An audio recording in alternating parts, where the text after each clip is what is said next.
Donc au menu d'aujourd'hui, concevoir des graphiques percutants pour vos cours e-learning, ce sera un petit peu différent de ce qu'on fait d'habitude. Pour ceux qui ont l'habitude de nous rejoindre tous les mois, vous allez voir, on va avoir un petit peu moins de démos pratiques dans Captivate. Aujourd'hui, on va plutôt discuter d'une série d'images qu'on va regarder ensemble et on va essayer de dégager une série de règles pour pouvoir concevoir des graphiques, des images, pour pouvoir réaliser la composition de nos diapositives dans Captivate. Et ces principes que l'on va mettre en exergue aujourd'hui vont également vous servir dans d'autres logiciels que Captivate, comme dans PowerPoint par exemple. Alors allons-y maintenant pour le cœur de cette présentation. Donc, je vais d'abord rendre à César ce qui est à César. Donc, le webinaire d'aujourd'hui est inspiré d'un webinaire qui a été créé par mon ami Pooja Jaising, que vous connaissez peut-être. Donc, Pooja qui travaille pour l'équipe Adobe Captivate, qui est évangéliste, comme ils appellent cela aux États-Unis, Adobe Captivate. Et elle a réalisé ce magnifique webinaire qu'elle m'a autorisé donc à adapter en français. Alors j'ai repris quasi intégralement son slideshow à elle, donc ses diapositives PowerPoint, et j'ai choisi, vous le voyez, de ne pas les traduire. La plupart du texte que vous aurez sur ces diapositives sera en anglais. Mais c'est pas très grave, parce que d'abord je vais parler en français. Et puis surtout, le fait que ce ne soit pas en français, eh bien ça va nous obliger finalement à nous concentrer sur la composition de ces images et non pas sur le texte. Donc on ne va pas se laisser polluer par ce que le texte veut dire. On va essayer de regarder ces images avec l'œil d'un graphiste, même si on n'est pas graphiste. Et donc on va se concentrer sur la composition, sur le choix des polices, sur le choix des couleurs, et non pas sur la signification du texte.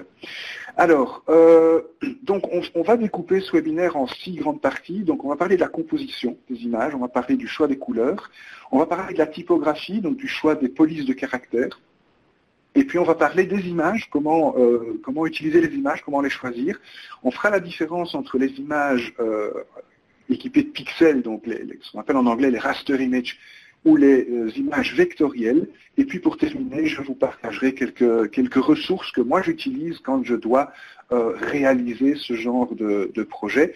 Alors de nouveau, je ne suis pas moi-même graphiste, hein, donc je ne parle pas forcément le langage des graphistes. Mais donc, ce que je vais vous montrer aujourd'hui, eh bien, c'est le résultat de plusieurs années d'expérience, plusieurs années d'erreurs aussi et d'errance de ma part. Et vous allez voir qu'il y a pas mal de choses qui sont de l'ordre également du bon sens dans tout cela. Alors, commençons par la composition, c'est-à-dire la manière d'agencer les différents éléments sur une diapositive, sur un slide. Alors, au niveau de la composition, eh bien, on va faire attention à une série de concepts comme l'alignement, l'utilisation de l'espace blanc, l'équilibre de la composition, les contrastes. On va aussi avoir un principe de proximité. Nous allons voir également ce qu'il en est de la répétition. Et alors, je vais rajouter ici à ce qui est sur cette diapositive un principe supplémentaire qui est celui de hiérarchisation de l'information. Donc voilà tout ce dont on va parler et ce qu'il va falloir garder en tête quand on réalise la composition de ces images et de ces diapositives. Alors au niveau de l'alignement, en ce qui me concerne, je suis fan de l'alignement, donc j'aime pas quand les choses ne sont pas bien alignées dans Captivate ou dans PowerPoint, donc je passe pas mal de temps à aligner tous ces éléments. Dans Captivate, nous avons d'ailleurs une barre d'alignement qui est spécialement dédiée à cela, si on a le temps, je vous la montrerai tout à l'heure. Et donc, que peut-on faire avec les alignements? Eh bien, premier exemple, nous avons ici une image, et là vous voyez que sur cette image, nous avons 4 tasses qui sont correctement alignées. Alors les tasses ne sont pas forcément de la même taille, ça c'est pas grave, mais vous voyez qu'il y a un pattern là, qui se dessine, il y a une composition qui se dessine dans cette image. On a l'impression qu'elles sont que toutes ces tasses sont sur la même barre de l'étagère, si vous voulez, donc elles sont bien alignées sur le bas. On a également cette petite ombre qui souligne ici cet effet d'alignement. Et donc, quand vous réalisez ce type d'élément, n'hésitez pas non plus à vous aider d'une grille. Hein. Donc, quand vous voyez ici ce qui se passe, eh bien, on a mis une grille au niveau de cette image. Donc, on a dessiné une ligne. Alors, cette ligne, évidemment, elle ne sera pas visible dans votre produit fini. On a dessiné une ligne sur laquelle on est venu poser cette tasse. Et remarquez également que sur les côtés, on a pris soin de laisser quelques marges. Donc on n'a pas été collé cet as-là sur le bord de l'image. On a mis de l'espace autour, on a laissé vivre cet as, on les a laissés respirer sur l'image, on a laissé un petit peu d'espace sur les côtés. Remarquez également que ces as ne sont pas tout à fait au milieu de l'image, donc on a laissé ici un grand espace au-dessus, dans la partie supérieure de cette composition, pour le texte, hein, donc pour éventuellement mettre un titre ou quelque chose comme ça. Donc n'hésitez pas à utiliser ce genre de choses. Donc vous voyez tout de suite ici que quand nous avons des éléments qui sont correctement alignés, correctement distribués, eh bien on a une impression quelque part de professionnalisme, on a une impression de signer, on a une impression graphique en fait qui peut être intéressante.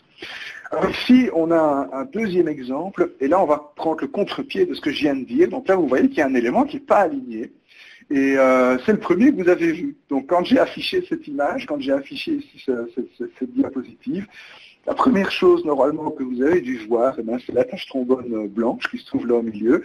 Et vous voyez que d'abord c'est la seule qui est blanche, donc là on a un effet de contraste au niveau des couleurs. C'est également la seule qui n'est pas alignée. Donc le fait de ne pas aligner quelque chose, ça peut être une stratégie pour mettre cet objet en évidence, comme on le fait ici. Et donc c'est une stratégie évidemment que je vous invite à explorer dans vos compositions, quand vous faites des slides PowerPoint ou quand vous faites vos diaporamas dans Captivate également. Donc le fait de ne pas aligner quelque chose va pouvoir vous aider à mettre ça ici en évidence. Donc il faut finalement connaître la règle pour pouvoir la casser à son avantage et ne pas la respecter quand c'est intéressant de ne pas la respecter. Alors ici j'ai une diapositive. Alors de nouveau ne regardez pas le texte, hein. Vous voyez que le texte est en anglais, il y a même du texte en latin là dans le fond, c'est pas très grave. Alors je voudrais vous poser une question, donc si vous pouvez répondre ici dans le module de conversation qui se trouve sous le côté. Que pensez-vous de cette composition? Est-ce qu'il y a des choses qui vont bien, que vous aimez bien, des choses que vous n'aimez pas? Je vous laisse quelques petites secondes pour répondre ici. Donc voilà, si vous savez, au niveau de la conversation, Géraldine et Yannick sont en train d'écrire des petites choses.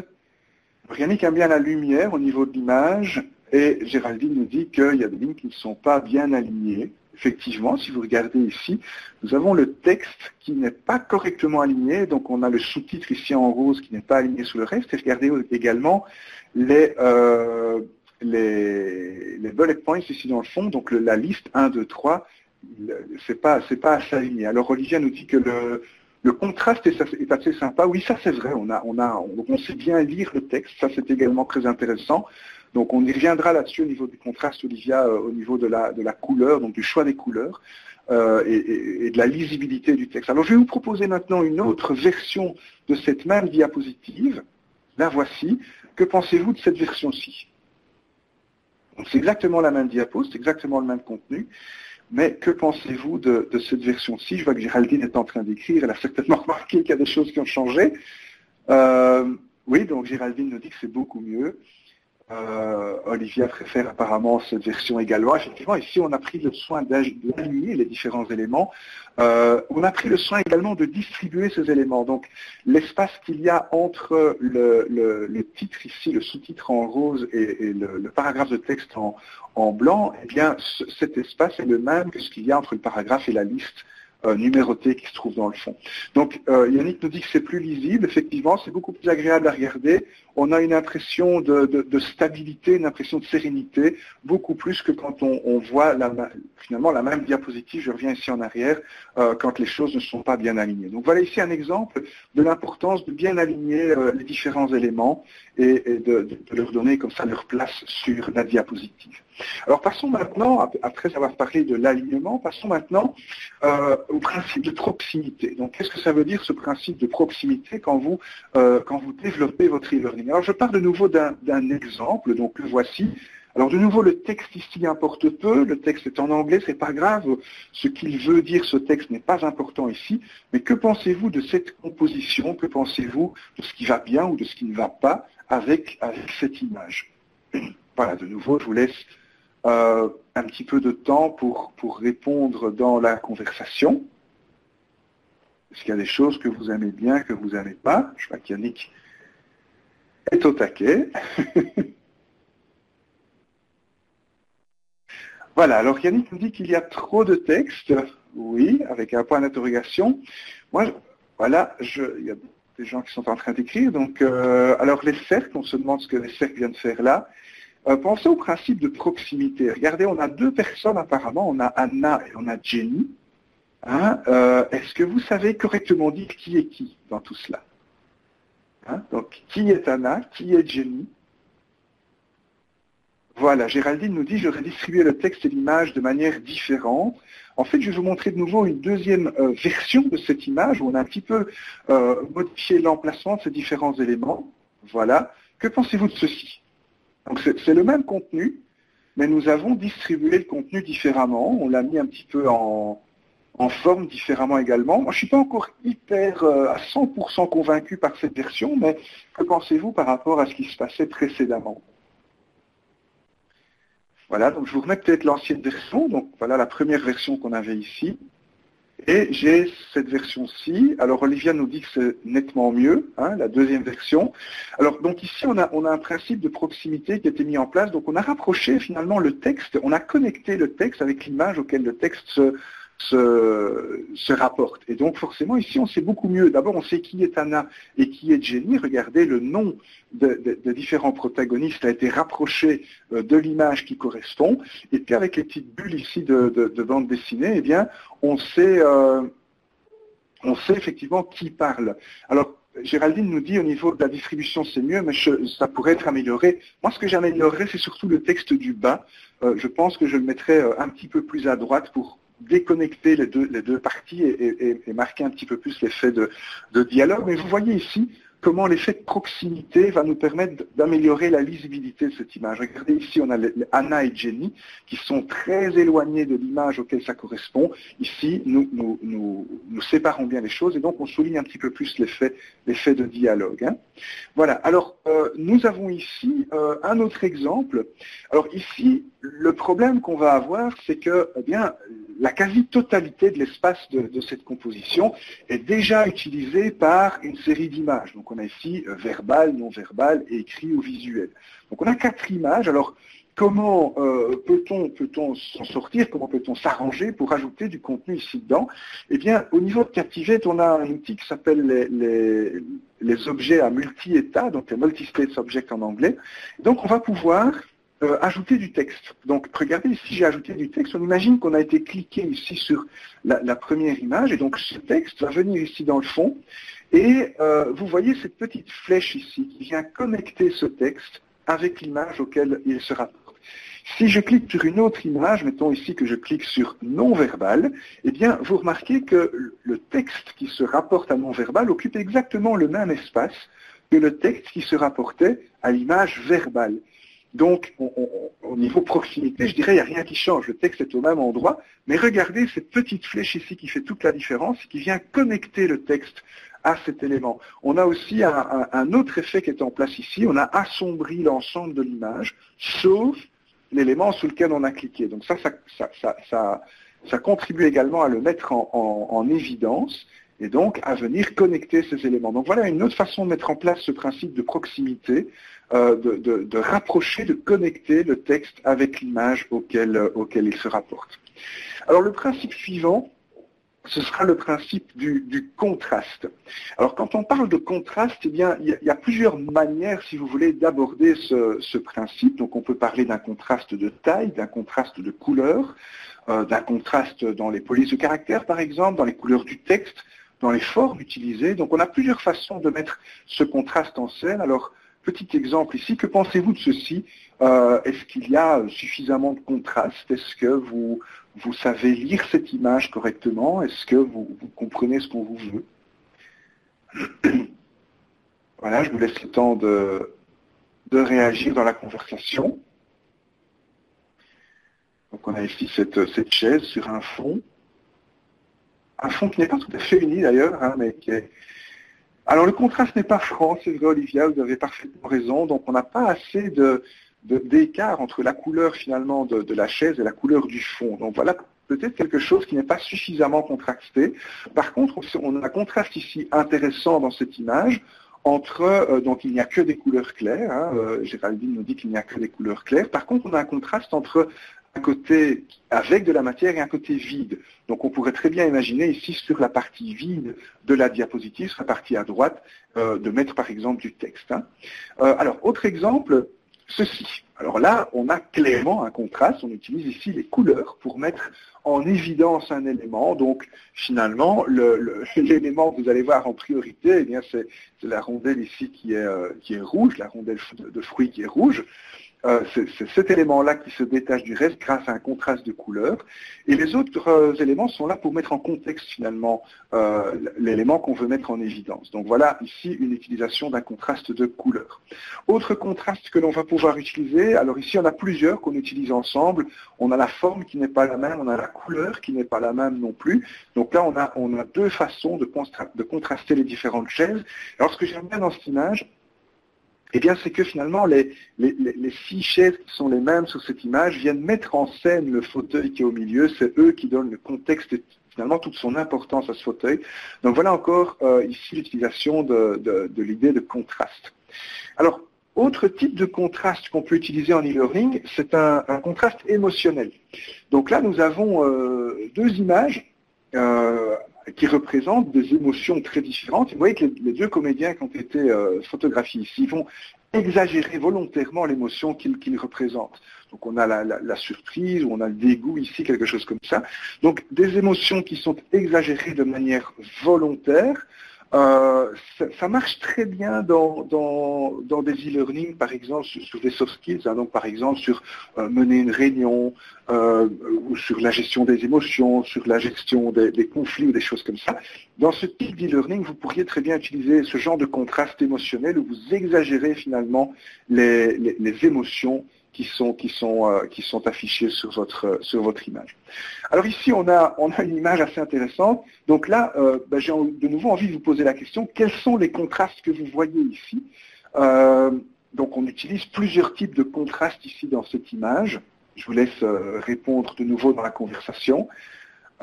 Et que finalement, que pensez-vous? Comment abordez-vous finalement cette image? Qu'est-ce qu'elle vous dit? Qu'est-ce que vous voyez en premier? Est-ce que vous êtes plutôt attiré par le côté gauche, par le côté droit?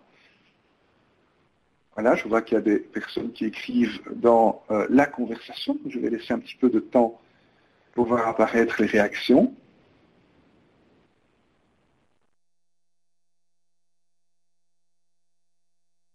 Voilà, donc on a l'inversion de couleur, Olivia, qui est assez intéressante. Donc vous voyez qu'effectivement, d'un côté, on a un fond bleu avec des écritures blanches, et de l'autre côté, c'est exactement l'inverse. Donc on a le fond blanc et on écrit en bleu.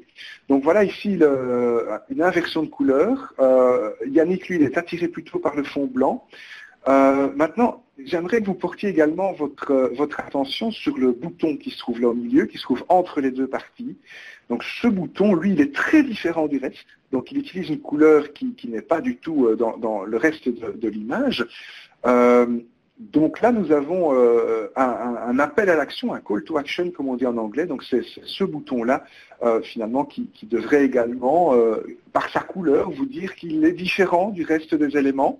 Effectivement, c'est un élément sur lequel on peut cliquer. Hein. Voilà, alors je vais passer à l'exemple suivant. L'exemple suivant, eh bien, on va parler de l'élément suivant donc, dans la composition, et ça c'est quelque chose qui me tient fort à cœur, c'est l'utilisation de l'espace blanc, ce qu'on appelle également l'espace négatif en design. Donc le principe de base ici, eh bien, ce sera de ne pas couvrir tout l'espace avec du contenu. Alors, je vais vous montrer un exemple de ce que je veux dire. Voilà, donc nous avons ici une composition, nous avons une image avec plusieurs éléments dessus.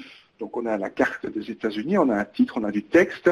Que pensez-vous de cette composition? Quelle est l'impression qu'elle vous laisse? Est-ce qu'il y a des éléments qui vous attirent plus que d'autres? Marilyn nous dit qu'il y a trop d'informations. Voilà, alors ça c'était très intéressant Marilyn, donc je vais garder la remarque de Marilyn en tête pendant quelques instants. Géraldine nous dit on ne sait pas où regarder, effectivement il y a beaucoup d'informations. Marilyn elle est attirée par le graphique coloré, mais en fait on a un problème ici, c'est que, et vos réactions dans la conversation le marquent bien, on ne sait pas trop ce qui est important, c'est-à-dire que voilà, est-ce qu'on me demande de lire le texte, est-ce qu'on me demande de regarder la carte des États-Unis, est-ce qu'on me demande de regarder le graphique, on ne sait pas trop. Maintenant, avec le même contenu, regardez bien, on va mettre en page cette slide de manière différente. Voilà, donc c'est exactement le même contenu. Que pensez-vous de ceci? Voilà, donc je vous laisse le temps de répondre de nouveau dans la conversation. Alors Marilyn, elle lit d'abord le titre, donc apparemment, si Marilyn lit d'abord le titre, c'est qu'il y a maintenant une hiérarchie qui se met en place. Donc on a un sens de lecture, effectivement, avec le texte, c'est peut-être le titre et le graphique circulaire qui nous attire davantage que le reste. Ça respire, oui Géraldine, effectivement, on a ici du contenu qui respire. On a en fait, et c'est le même contenu, hein, donc si vous regardez, on a exactement la même chose sur les deux versions de la diapositive. C'est ça que j'aimais bien tout à l'heure, la réflexion de Marilyn, il y a trop d'infos, mais regardez, finalement, quand on réagence un petit peu cette information, même si le texte du coup est écrit plus petit, eh bien on a une impression beaucoup plus sereine ici par l'utilisation de l'espace blanc. On est moins agressé par l'information, on est moins... voilà, on comprend mieux ce qui est plus important et donc on a une hiérarchie d'informations qui se met en place. Donc n'hésitez surtout pas à laisser de l'espace blanc sur vos diapositives, sur vos compositions Captivate ou PowerPoint. Quitte à réduire un petit peu la taille du texte ou des graphiques, vous voyez qu'au final, l'espace blanc va mettre tout ça en musique convenablement. Hein. Alors, autre aspect de la composition, c'est la notion d'équilibre. Donc on va essayer ici de rendre des choses symétriques. Alors qu'avons-nous ici? Donc on a, là j'ai plein d'exemples à vous montrer, donc ici on a un premier exemple. Alors, tous les exemples que je vais vous montrer, moi je les considère comme plus ou moins corrects, donc il n'y a pas vraiment d'erreur dans ce que vous allez voir maintenant. Voilà, première façon de faire, vous avez un découpage ici parfaitement symétrique, donc on a la moitié de l'espace qui est occupé par cette image, et puis l'autre moitié qui est occupée par du texte. Alors, autre stratégie que vous pouvez mettre en place, c'est celle-ci. Alors ça, c'est assez intéressant. Par exemple, quand vous avez du texte qui est relativement court. Et donc, quand vous avez une grosse image ici sur le côté et puis du texte qui est un petit peu plus court, eh bien, ça pourrait créer un déséquilibre. Et donc ici, vous voyez, avec l'ajout de cette seconde image au-dessus de la première, cette seconde image qui vient un petit peu mordre dans la colonne occupée au texte, eh bien, on retrouve finalement un sens de l'équilibre. C'est grâce à cette image ici qui est décalée dans la colonne du texte, qui vient un petit peu compenser le fait que le texte est un petit peu trop court et donc un petit peu faible par rapport à l'image qui est à côté. Donc ça, c'est une technique qu'on utilise également de manière assez intéressante. Alors ici, autre technique, vous voyez qu'on a un tout petit texte ici, donc qui ne fait vraiment pas le poids par rapport à l'image. Par contre, ici, on va utiliser le fond, hein, pour venir finalement faire en sorte que ce graphique vienne déborder dans la colonne de texte, de nouveau pour rééquilibrer un petit peu cet espace. Et puis surtout, on a l'appel à l'action, donc le bouton, l'élément interactif qui se trouve ici dans le fond, qui n'a pas du tout la même mise en forme que le reste. Et lui, c'est un élément de poids qui vient finalement contrebalancer l'espace, le grand espace utilisé par l'image et vient finalement aider le texte à respirer dans la partie droite de l'image. Personnellement, je crois que j'aurais mis le texte un petit peu plus bas pour le rapprocher peut-être du centre de cette image, pour le mettre un petit peu plus en valeur, mais voilà ici encore une technique qui peut être intéressante. Voilà un autre exemple. Alors ici, on n'a pas donné la même importance aux deux parties, donc ici on a coupé sur le tiers. Et donc ça, c'est quelque chose qui est aussi fort utilisé, notamment en photographie, où on ne va pas forcément découper l'espace de manière symétrique. Vous voyez qu'ici, je prends de nouveau le contre-pied par rapport à ce qu'on a dit tout à l'heure. Donc on a, alors ça c'est bien pour des diapositives de titre, hein, comme celle-ci, c'est une diapositive ici qui serait la première d'un cours, avec une image qui met un petit peu tout en scène. Alors, je vais vous montrer d'autres exemples. Là, on a également coupé sur le tiers, mais au niveau horizontal, plutôt qu'au niveau vertical. Là, on a mis... alors là, on a une composition qui est intéressante, par exemple, quand on a envie de faire des oppositions, des comparaisons. Donc là, vous voyez qu'on donne de nouveau le même espace aux deux éléments. Ici, on a un contraste qui vient se mettre entre les différentes couleurs. Hein. Donc, on pourrait imaginer que ce qui est en rouge, ben, c'est quelque chose à ne pas suivre, à ne pas faire. Et puis, ce qui est ici en en vert ou en bleu dans ce cas-ci, ce serait quelque chose à faire. Donc ça, c'est une composition intéressante quand on veut comparer, opposer des éléments. Alors ici, c'est assez intéressant également. Regardez, on coupe finalement l'image en 4 parties. Et donc là, on a des contrastes qui viennent se mettre dans tous les sens, qui peuvent également... Donc ici, c'est simplement la manière de disposer les différents éléments, la manière d'utiliser les images, ainsi que le fond de couleur, qui vient mettre des choses en opposition et qui vient contraster les différents éléments. Donc ici, le placement de ces éléments vient véritablement renforcer votre message. Et ça peut être des choses importantes également. Voilà encore un autre exemple. Hein. Donc on redivise de nouveau l'espace en 2 parties, mais cette fois-ci le texte est à droite. Voilà un exemple de layout, de composition en 3 colonnes cette fois-ci. Remarquez aussi le fond ici qu'on a sur cette diapositive. Essayez d'imaginer cette diapositive avec un fond tout à fait blanc. Eh bien, elle n'aurait pas le même impact. Donc ici, on a un petit pattern là, qui vient mettre ceci en place, une petite texture sur cette diapositive. Voilà encore un autre exemple. Bon, je ne vais pas tous les passer en revue, mais vous voyez un petit peu comment tout ça se passe. Alors ici, ce que j'aime bien dans cette composition-ci, ce sont les ombres portées qui viennent ajouter une espèce de 3e dimension à cette composition. Une espèce de légèreté également. Alors c'est vrai qu'il y a des nuages dans tout cela, mais l'ombre portée qui est ici vient souligner cet effet de légèreté et de 3e dimension. On a presque envie de voir ces images s'envoler, tellement elles nous semblent légères. Voilà encore un exemple d'opposition. Alors maintenant on va passer au concept supplémentaire, donc c'est le concept de cohérence. Alors cohérence entre les diapositives de votre e-learning, cohérence entre les modules e-learning d'un même projet, cohérence entre les différents projets d'une même marque ou d'un même client. Alors je vais tout de suite passer à la diapositive que nous avons ici. Quand vous regardez ces différentes compositions ici qui sont rassemblées sur cette image, quels sont les éléments de cohérence que vous retrouvez ici? Vous pouvez de nouveau répondre dans la conversation entre ces différentes compositions.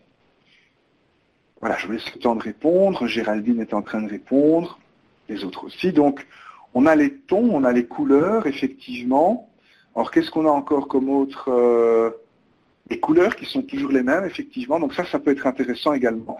Quand vous travaillez dans un module e-learning, eh bien, faites-vous une palette de couleurs que vous réutilisez de diapositive en diapositive, parce que jusqu'à présent, dans ce webinaire, on a regardé chaque slide, chaque diapositive de manière individuelle, mais évidemment, quand vous faites un cours en e-learning, vous avez affaire à une suite de diapositives, donc c'est important également qu'on puisse avoir une certaine cohérence entre les diapositives. Donc effectivement, on a des contrastes qui sont toujours les mêmes. Alors remarquez également l'utilisation du noir et blanc sur les images, ça donne tout de suite la tonalité également de ce thème. Hein.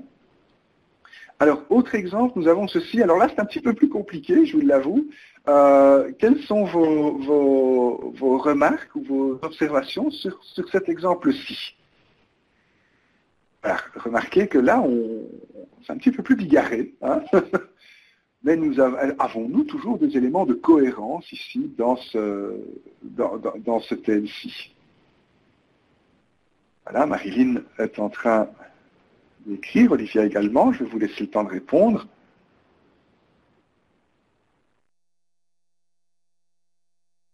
Voilà, on a une tonalité bleutée, effectivement. La bande du bas est toujours la même, bien vu Géraldine, donc, sauf sur la diapositive d'introduction, mais on a ici une bande du bas qui est toujours la même, qui rappelle, qui est un peu une colonne vertébrale quand on passe d'une diapositive à l'autre. On va toujours retrouver cette bande du bas. Olivia a un sentiment d'unité également qui se dégage de ceci, malgré le fait qu'on ait quelque chose ici de beaucoup plus coloré, de beaucoup plus bigarré.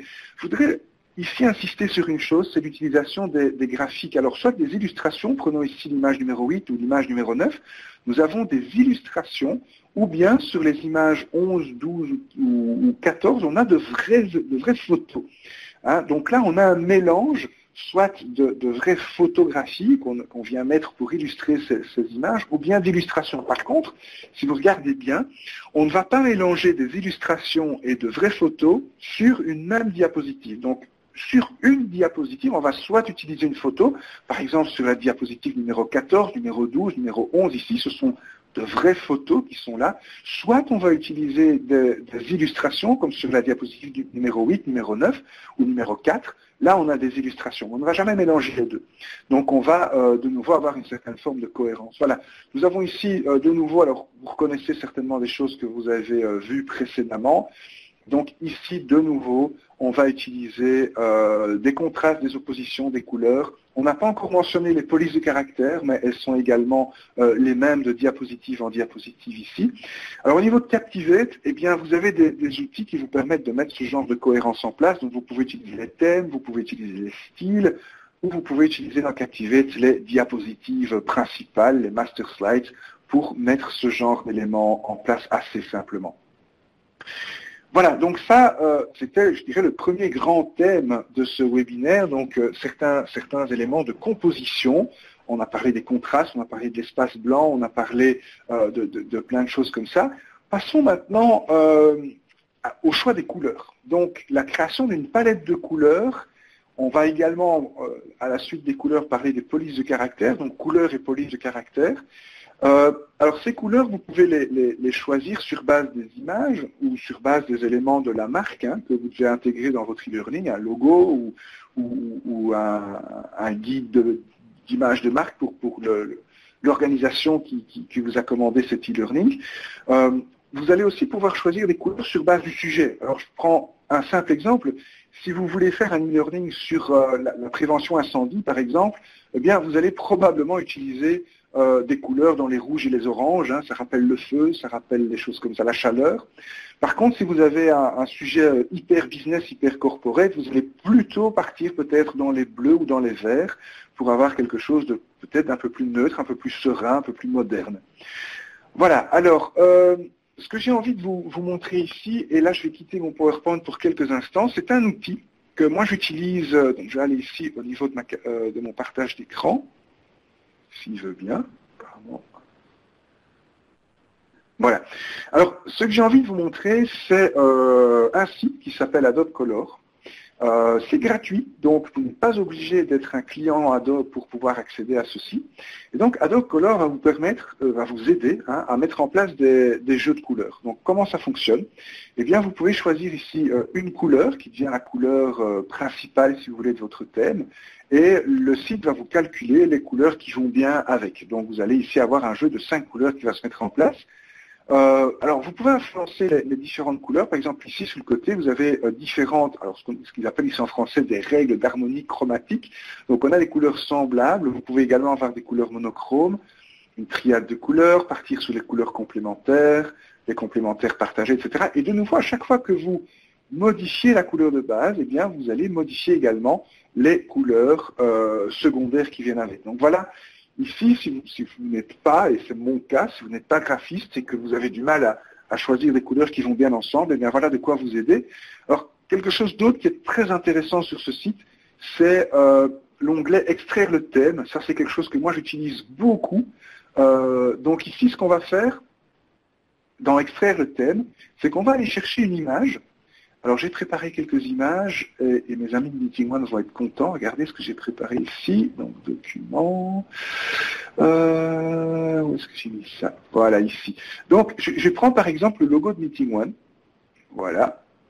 Et je vais venir le glisser tout simplement ici sur le site Adobe Color. Voilà.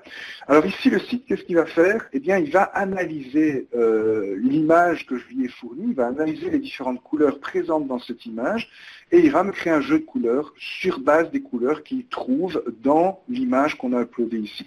Donc ça peut être très intéressant, par exemple, quand vous avez un logo ou quand vous avez des images, vous avez choisi des images que vous avez envie d'utiliser dans votre e-learning, vous pouvez venir créer un jeu de couleurs à partir de ces images. De nouveau, vous avez plusieurs atmosphères, on appelle ça ici des atmosphères en français, donc coloré, lumineux, doux. Alors bon, ici on a affaire évidemment à un logo, donc il n'y a pas beaucoup d'images, de couleurs pardon, dans un logo, donc on n'a pas beaucoup de différence ici entre ces éléments, mais on va remplacer l'image, on va aller en chercher une autre.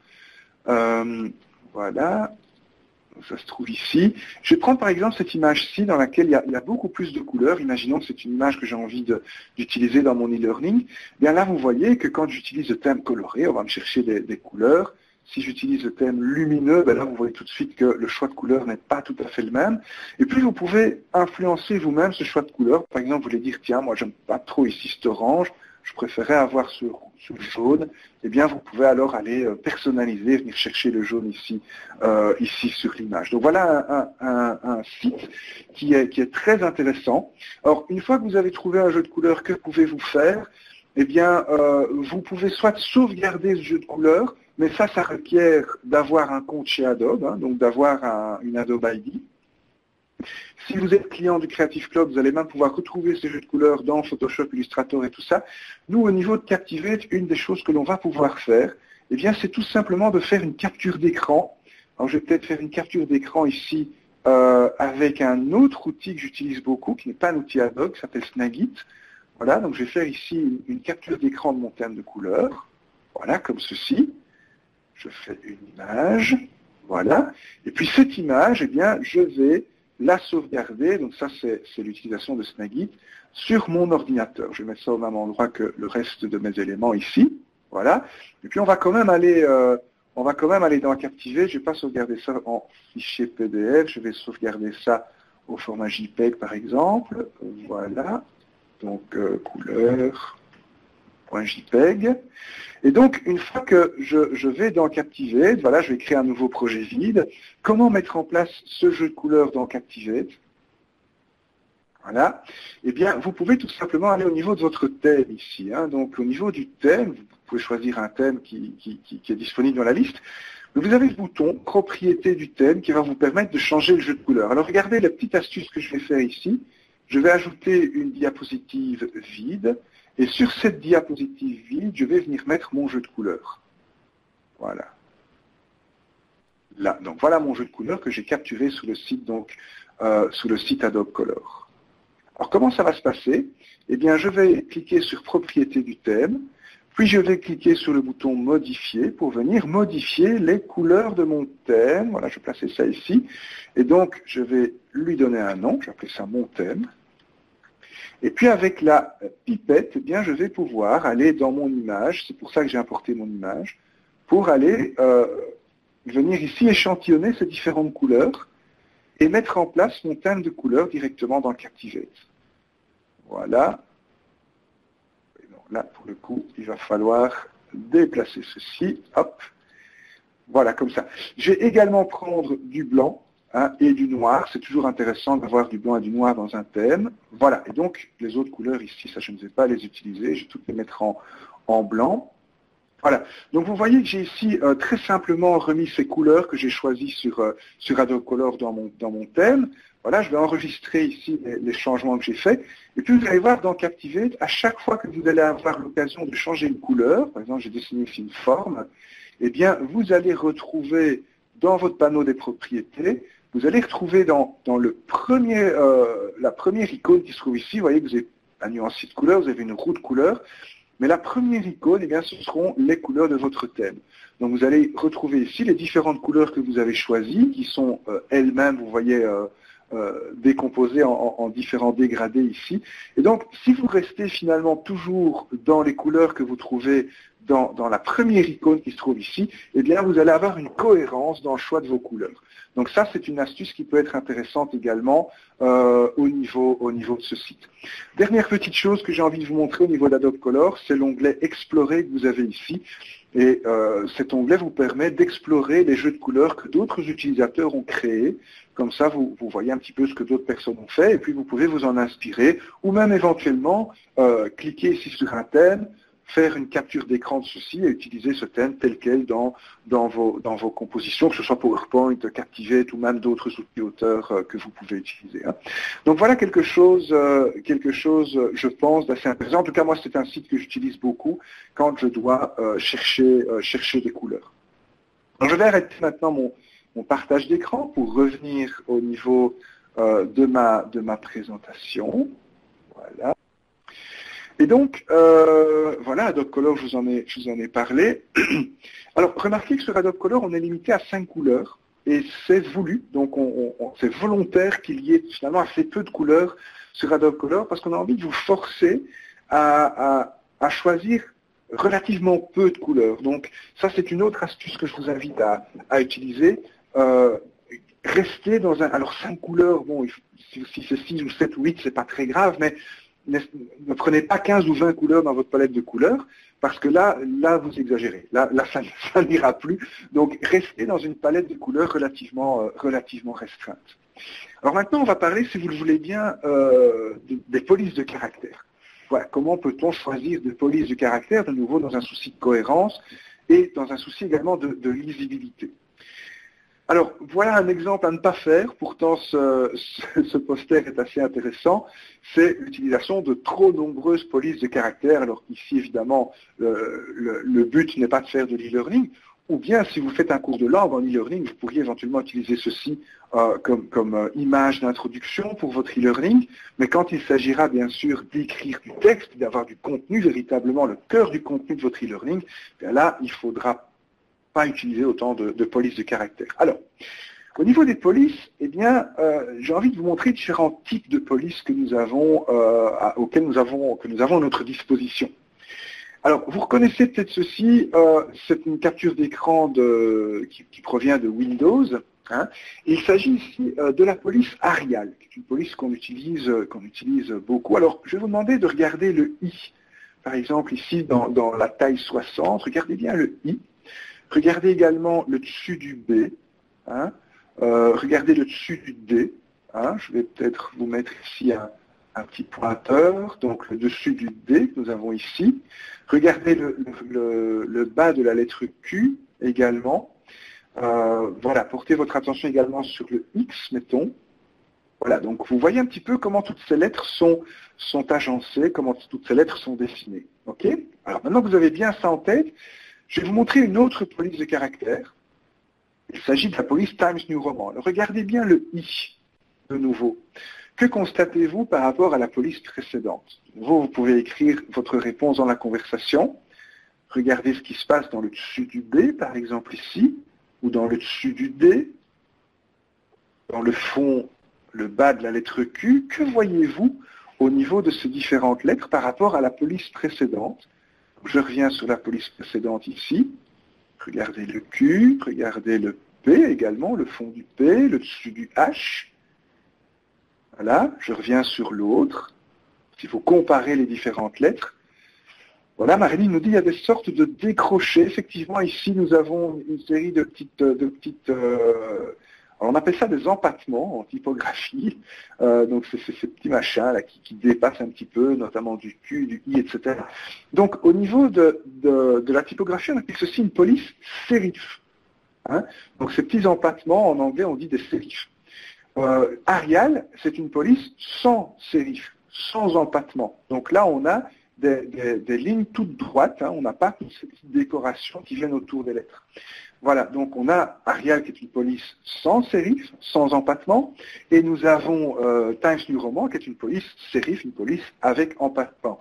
Pour la petite anecdote, ça s'appelle Times New Roman parce que c'est une police qui a été créée pour le New York Times. D'ailleurs, si vous regardez le titre de New York Times, eh bien, on utilise ce genre de police-là. Voilà, alors ici on a une autre police. Je vais vous demander, je vais revenir ici sur la police précédente, regardez la largeur de la lettre I, et comparez-la à la largeur de la lettre W, par exemple. Où est-ce qu'on a un W?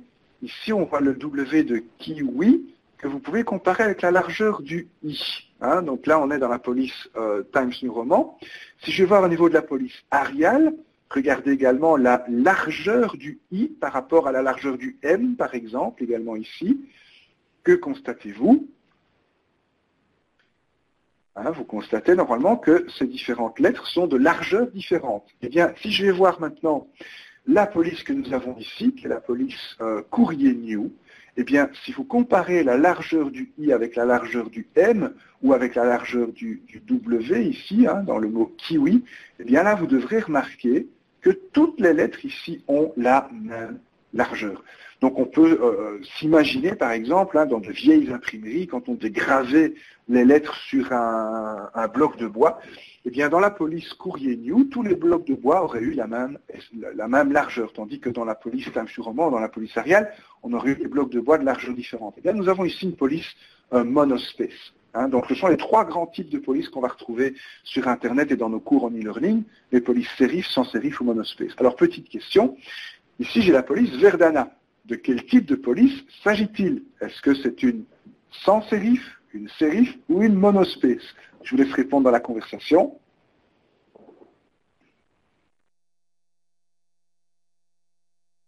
C'est une sans sérif, Géraldine. Géraldine a tout à fait raison. Donc, Olivia aussi, vous voyez le I, vous voyez le B, il n'y a pas de petites décorations qui viennent baver là autour de ces lettres. Par contre, maintenant, je vais prendre une autre police, la police Georgia. Alors, que pensez-vous de celle-ci?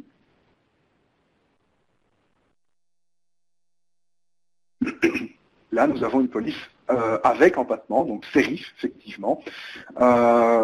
Voilà, donc là, vous les reconnaissez bien maintenant. Alors, d'habitude, sur un écran, pour le corps du texte, on va plutôt choisir des polices sans sérif. D'ailleurs, la police Verdana a été spécialement étudiée pour la lecture à l'écran. Alors, bon, maintenant, il y en a d'autres, évidemment, que vous pouvez utiliser. Mais donc, pour le corps de votre texte, vous allez plutôt préférer des polices sans sérif.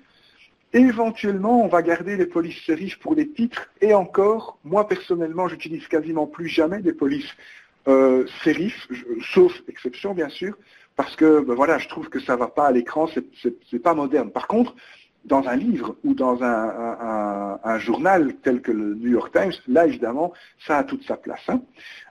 Alors, je vais vous montrer de nouveau quelques ressources au niveau des polices. Donc, je vais refaire ici un petit passage sur mon partage d'écran.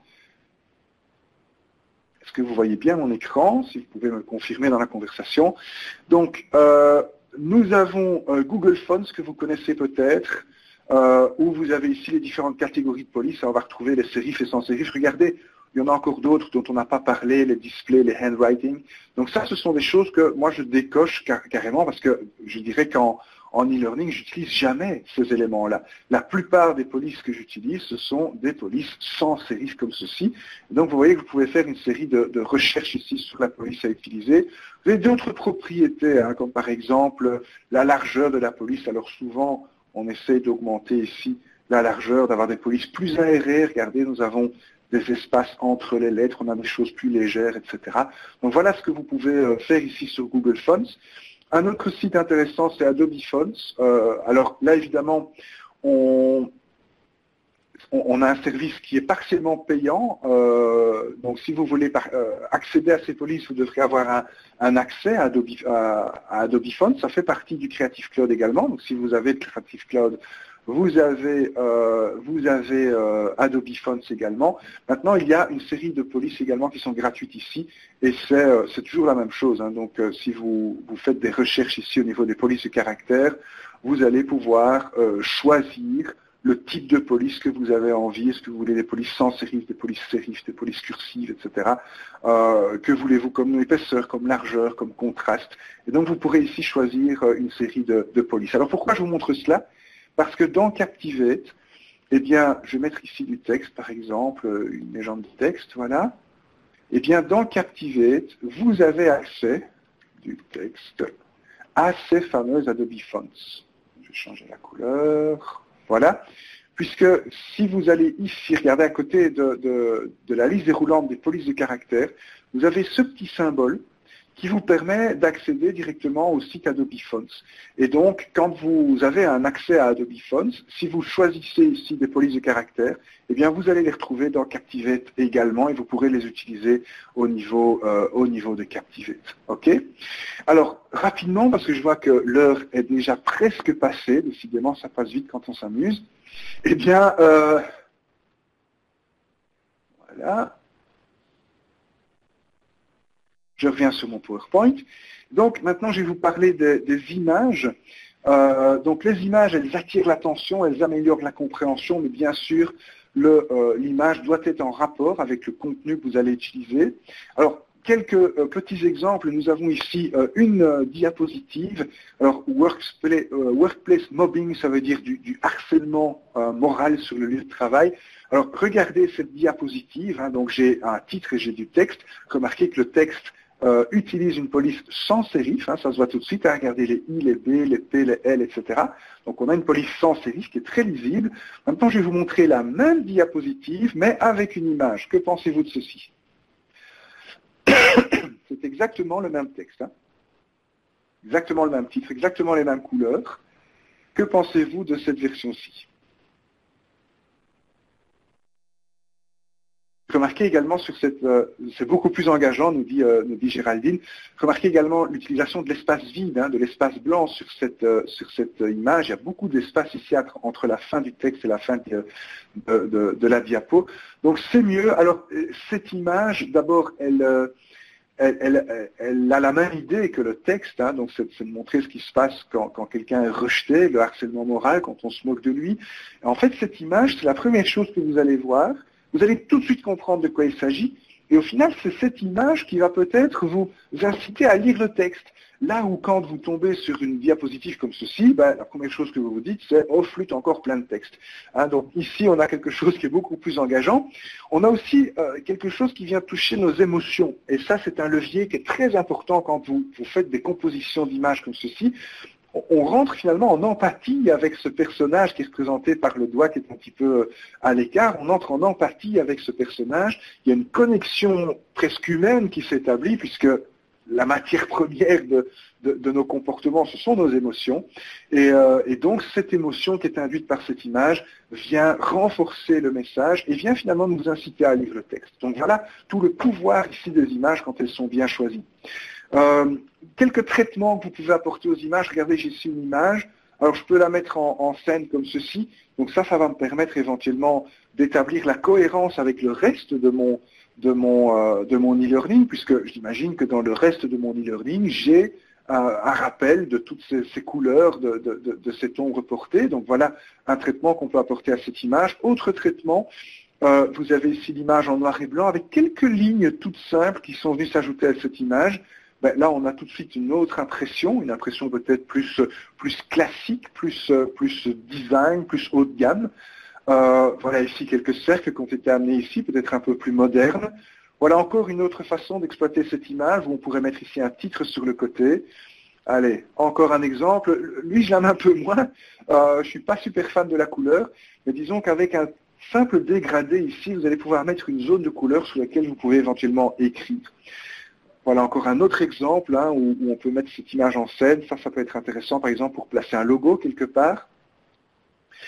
Et alors, autre chose, vous n'êtes pas toujours obligé d'utiliser la totalité des images. Regardez ici, cette image a été recadrée, et donc on peut très bien imaginer écrire sous la partie droite de l'image avec ce sourire et ce visage qui vient illustrer quelque chose. Donc vous voyez, c'est finalement un extrait d'image de base, mais ça fonctionne. Donc on n'est pas obligé d'utiliser toujours la totalité des images que l'on télécharge. Voilà, je vais m'arrêter ici au niveau des vecteurs. Alors très rapidement, les vecteurs, ce sont, vous voyez, des illustrations.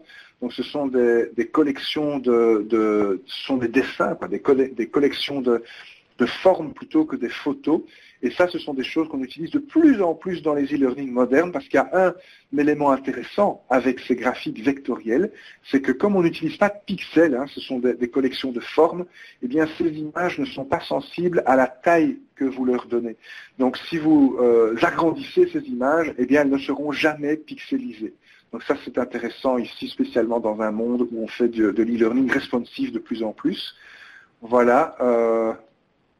J'arrive un petit peu court temps. Je voudrais vous montrer certaines ressources que j'utilise également. Donc je vais passer une dernière fois sur mon partage d'écran. Voilà. Alors, pour aller chercher des images, un site que je vous recommande, c'est pixabay.com. Toutes les images que vous trouvez ici sont dans le domaine public. Donc ce sont des images gratuites, hein, royalty free, que vous pouvez utiliser dans vos e-learning. Alors vous faites des petites recherches ici, vous allez tomber sur plein d'images, il y a 2,5 millions, donc il y a vraiment de quoi faire. Autre site du même genre, vous avez pexels.com. Alors ça, c'est un site que j'utilise aussi beaucoup, parce qu'ici, je vais également trouver des vidéos libres de droit. Donc vous allez pouvoir trouver des petites des petites animations vidéo que vous pouvez utiliser dans vos e-learning et également des images. Alors je ne peux pas ne pas parler d'Adobe Stock, hein, qui est le site d'images d'Adobe. Il y a de nouveau une série d'images ici qui sont gratuites, mais si vous voulez accéder à l'ensemble de la collection, eh bien ce sera payant. Par exemple, si je fais une recherche sur e-learning ici, eh bien, vous allez voir tout de suite ce qui va se passer. Voilà. Ce que j'aime beaucoup sur Adobe Stock, ce sont les filtres que nous avons ici sur le côté. Et si vous voulez avoir du contenu gratuit, vous pouvez voir ici au niveau du contenu standard. Normalement, ces images-là sont gratuites ou très peu onéreuses en tout cas. Vous avez plein de filtres ici sur le côté. Est-ce que vous voulez des images avec de l'espace pour le texte, hein? Vous cochez la petite case et vous allez chaque fois avoir ici des images dans lesquelles vous pouvez éventuellement ajouter des titres ou du texte sur le côté. Voilà. Je vais en rester là pour les ressources. Je vais arrêter mon partage et revenir sur mon écran final qui se trouve ici.